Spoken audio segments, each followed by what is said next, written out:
to get away from the everyday busy life. They feel motivated to get outside and experience something outside and new. The visitor motivation is the needs the people seek to satisfy through leisure involvement. Motivations lead to desired experience outcomes. Individuals typically have multiple motives for leisure experiences in general and for outdoor recreation. Activities like biking, climbing, and hiking are all experiences people enjoy when they're on the outside. The experience is the interaction between an activity and a setting. Satisfaction is the positive perceptions or feelings that an individual forms, elicits, or gains as a result of engaging in leisure activities and experiences. Just like I'm the king of the world!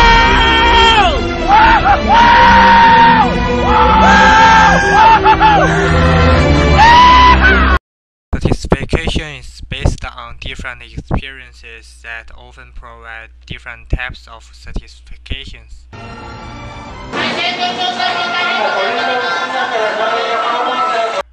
over the years, as more and more people try to find these experiences, crowding has become a major issue. As more people start going to natural parks, the carrying capacity is met, which will in turn lower participants' satisfaction. It is important for the managers of the sites to find a balance point between undervisited and crowded. Carrying capacity includes social, environmental, and managerial capacity. Conflict is another factor that can influence the satisfaction of visitors. Visitor conflicts include one-way conflict, which is when one group has conflict with another group, but not vice versa. Two-way conflict, occurring both groups experiencing conflict.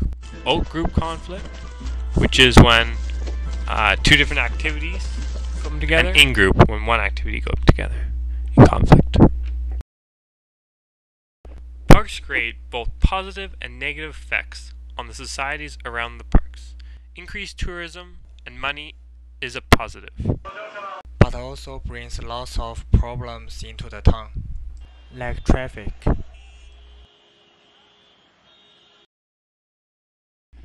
Chapter 7 talks a lot about carrying capacity. There are three variations of carrying capacity. There's design carrying capacity, ecological carrying capacity, and social carrying capacity. Design carrying capacity is the extent to which there are adequate facilities to accommodate users' needs. Ecological carrying capacity is aimed at determining levels of use beyond which unacceptable impacts occur to park environments. Social carrying capacity is the level of use beyond which unacceptable impacts such as crowding occur to visitor experiences. Carrying capacity is the concept in the field of management. Many management frameworks have been developed and applied. The first one being the Recreation Opportunity Spectrum Framework. It systematically divides a landscape along a continuum or spectrum of recreation opportunities ranging from primitive through urban.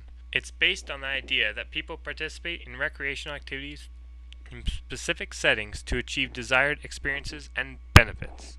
The second framework is the Limits of Acceptable Change.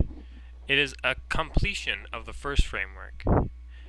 It's concerned with identifying opportunities for a variety of recreation experiences through the provision of a variety of settings. The third one is Visitor Impact Management Framework. It exemplifies a concern for managing visitor impacts on the natural environment in parks. It displays a strong connection to the carrying capacity and especially to ecological carrying capacity. The Visitor Experience and Resource Protection Framework builds on and combines several aspects of other management frameworks in an attempt to integrate social and ecological carrying capacity issues with appropriate indicators and standards of quality. The Visitor Activity Management Process. It's a framework revolved around the visitor activity profiles. It connects a particular activity with a social and demographic characteristics of participants, with the activity setting requirements, with the trends affecting the activity.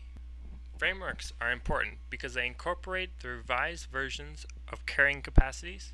They incorporate social and or ecological standards. They function both as the landscape and site scales, and they produce a more powerful tool.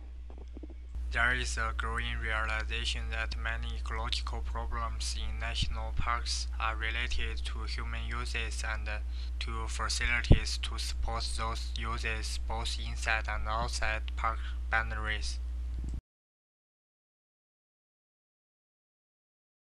Chapter 8 is all about the role of interpretation. Interpretation seeks to reveal meanings based on that information so that visitors increase knowledge and deepen understanding.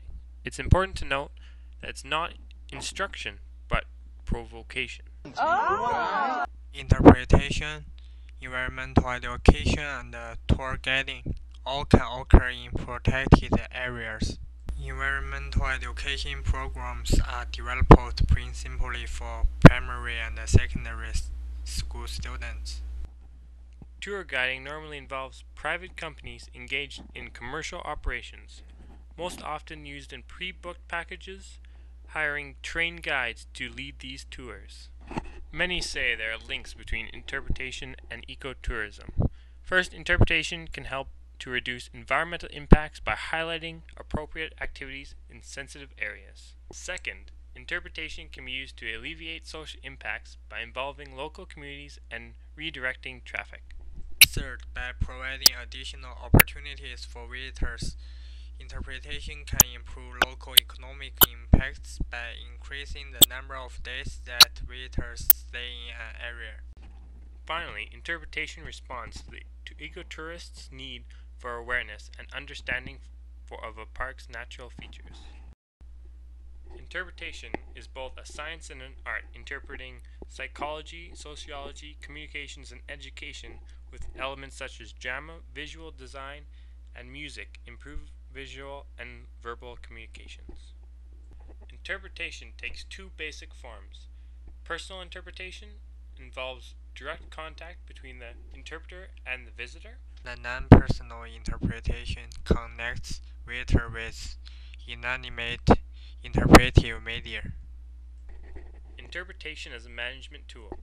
Managers use interpretation to reduce negative visitors' impact on the environment, minimize destructive behavior, decrease enforcement problems, guide visitors towards designated and selected locations, minimize public safety incidences, and promote public understanding of an agency's goals and objectives. They say failing to plan is planning to fail. That's why interpretive planning is so important. There are many different models one can follow. One model is the MacArthur model. It requires 3 stages for successful interpretation: define a target audience, determine the message, and select the technique. Interpretation in protected areas fulfills several important goals derived from legislation, policy, societal attitudes and values, and visitor behaviors. These 3 chapters talk about social science contributes theory and method for better understanding visitor behavior, why some people choose to visit parks and other people do not, why some people are satisfied with their experience and others are not, and why some people prefer more service facilities than others. This growing body of social science research has contributed also in the development and refinement of practical tools for managing visitors. In order to better communicate with park visitors and general public, the practice of park interpretation has become more sophisticated in recent years, building on social science theory related to communication and approaches to learning. Saint Francis, Saint Francis,